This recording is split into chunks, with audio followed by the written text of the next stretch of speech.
O mestre dos magos. Não, você não está assistindo a Caverna dos Dragões. Este é o Devocional 8 da jornada Coração em Chamas. Fique comigo e eu quero falar com você a respeito da motivação do coração.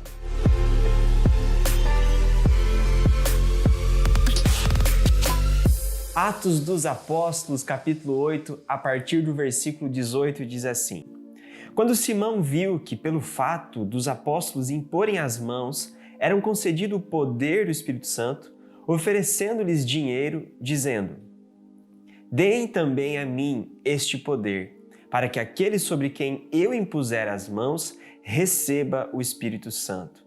Mas Pedro respondeu: Que o seu dinheiro seja destruído junto com você, pois você pensou que com ele poderia adquirir o dom de Deus.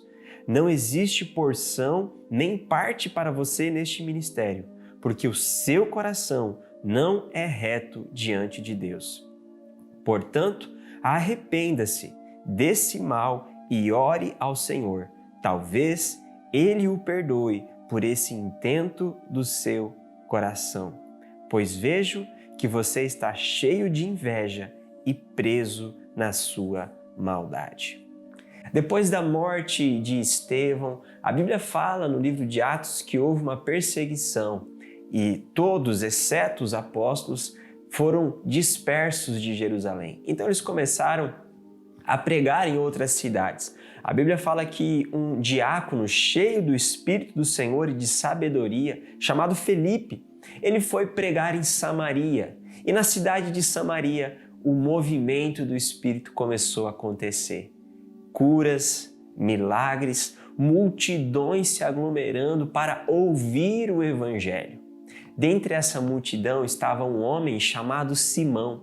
E a Bíblia conta que este homem, ele era um mágico. Ele estava ali fazendo as suas magias. E a Bíblia diz que em Samaria todo mundo o conhecia e todo mundo se encantava com o seu trabalho. Então esse homem era conhecido como o Grande Poder, uma espécie de mestre dos magos da época da igreja primitiva. Esse homem ouviu o Evangelho. A Bíblia diz que ele abraçou a fé e ele começou a seguir Filipe e começou a se maravilhar com os feitos do Senhor por meio da vida de Filipe. Os milagres, as maravilhas, os sinais. Então ele estava ali assistindo tudo aquilo de forma empolgada.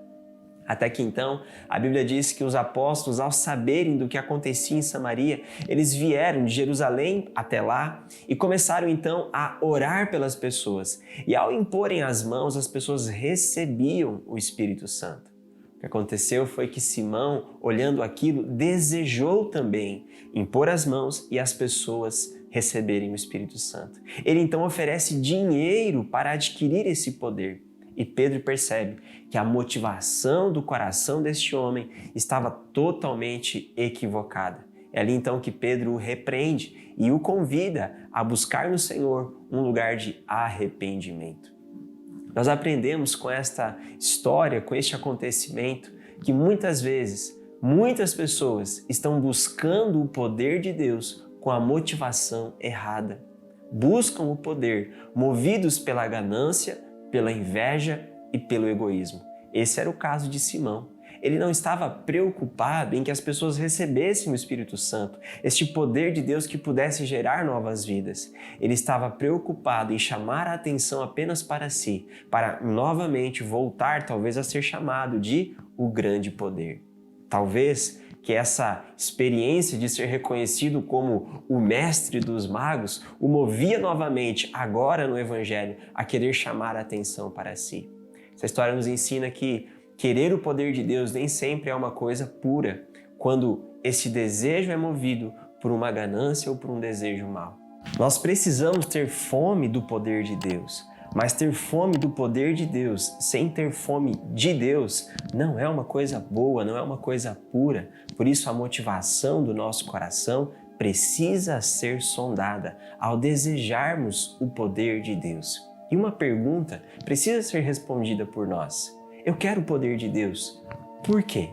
Qual é a motivação do meu coração? Será que queremos chamar a atenção para nós? Será que queremos mostrar às pessoas uma espiritualidade poderosa? Será que o foco está em nós ou de fato está no Senhor e nas pessoas? Precisamos compreender que o desejo que temos pelo mover de Deus, pelo poder de Deus, precisa ser na mesma proporção em que nós amamos a Deus e amamos as pessoas. Aliás, quando você amar muito a Deus e amar muito as pessoas, você vai receber muito poder de Deus para derramar sobre muitas pessoas. Portanto, eu quero incentivar você nesse momento a alinhar as motivações do seu coração e colocar-se diante do Senhor, compreendendo que nunca foi sobre nós e nem sobre o que nós podemos fazer. É sempre sobre Ele. A nossa vida cristã é sobre Deus e sobre servir as pessoas. Que essa seja a motivação do seu coração. Vamos orar? Feche os seus olhos. Obrigado, Jesus, por essa mensagem. Queremos, ó Deus, alinhar o nosso coração com o Teu. Livra-nos de ter fome de poder, mas não termos fome do Senhor.